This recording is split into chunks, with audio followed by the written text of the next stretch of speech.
ជំរាបសួរពុកម៉ែបងប្អូនផ្លែកភ្នែកផ្លែអារម្មណ៍ទៀតហើយថ្ងៃនេះខ្ញុំនាំពុកម៉ែបងប្អូនមកលេងផ្សារនៅស្រុកលើកដៃខេត្តកណ្ដាលចាផ្សារនេះគឺគេលក់ចាប់ពីពេលរសៀលទៅសាប៊ូបន្លែត្រីសាច់ធម្មជាតិច្រើនមែនតែនហើយដោយសារតែនៅនេះក្បែរទន្លេអញ្ចឹងសាប៊ូត្រីធម្មជាតិសាប៊ូពស់សាប៊ូអីចឹងមានពស់ផលិតពស់ព្រៃមានកដុលមានអីចឹងទៅហើយខ្ញុំមកលេងជើងនេះសាប៊ូត្រីក្រាញ់គេដាក់អីគេដាក់មងដាក់អីបានល្អមែនតើសុទ្ធតែខ្លាញ់ពេញពោះឥឡូវ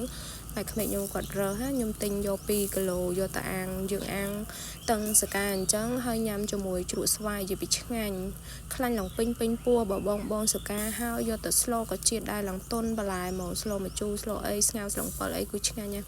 ខ្ញុំឲ្យតែមកលេងស្រុកខាងប្តីម្ដងគឺទិញទៅវិញក៏ច្រើនណាស់យកទៅដាក់ទូទុកញ៉ាំហ្មងណាព្រោះវាចំណេញនៅនេះវាធូរថ្លៃតម្លៃធូរថ្លៃជាងខាងខ្ញុំច្រើនមែនតើនៅខាងខ្ញុំគាត់នៅកពឹសចង្វាក៏ថ្លៃដែរ1គីឡូឡើង20000ជាងអីដែរដល់មកនេះតម្លៃធូរថ្លៃខ្ញុំចេះតែទិញយកទៅច្រើនព្រោះឃើញត្រីល្អហើយត្រីធម្មជាតិត្រីទន្លេត្រីបឹង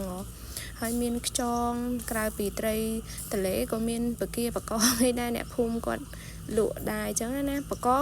ងវិញមានបកងធម្មជាតិប៉ុន្តែខ្ញុំមកសានេះអត់មានទេអ្នករកគេរកអត់បានណាហើយសាប៊ូបន្លែដូចជាតកួនឆ្លក់ទឹកផលិតហើយ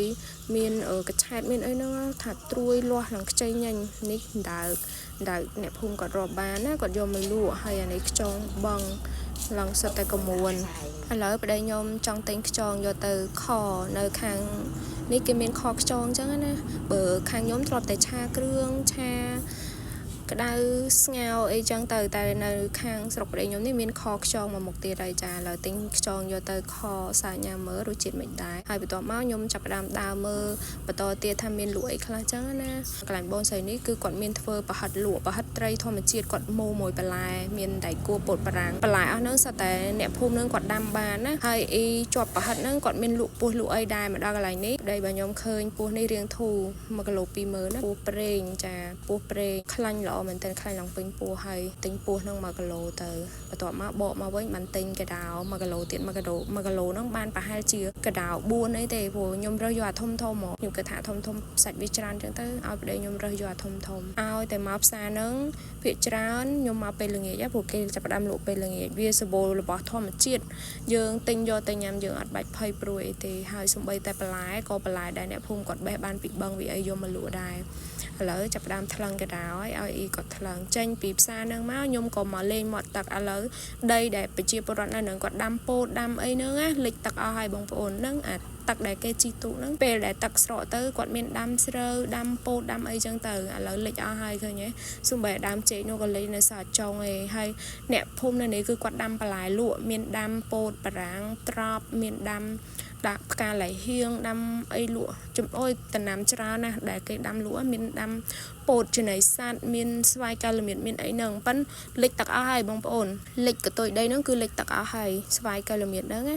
លិចអស់ហើយបើតាមខ្ញុំគិតប្រហែលជាពេលដល់គេប្រមូលផលស្វាយហ្នឹងតែជាគេត្រូវជីទូកហើយបន្ទាប់ជីចេញពីមាត់ទឹកហ្នឹងមកវិញមកដល់កាត់ចកាអ៊ំចាអ៊ំក្មេងខ្ញុំហ្នឹងគាត់មានមកកាក់ប្តីខ្ញុំឃើញគាត់ចុះទៅបេះមកកាក់ហ្នឹងហើយទ្រើងនៅមុខហ្នឹងគឺទ្រើងដើមឡៃហៀងអាឡៃហៀងគេបេះផ្កាយកទៅញ៉ាំមួយគោឡើងភ្នំមកបន្ទាប់ពីចេញពី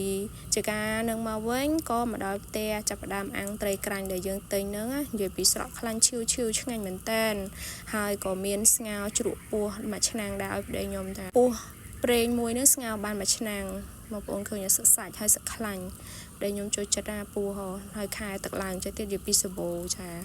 វីដេអូរបស់ខ្ញុំមានតែប៉ុណ្្នឹងទេអ៊ំពូមីងសូមអរគុណសូមជម្រាបលាជួបគ្នាក្នុងវីដេអូក្រោយ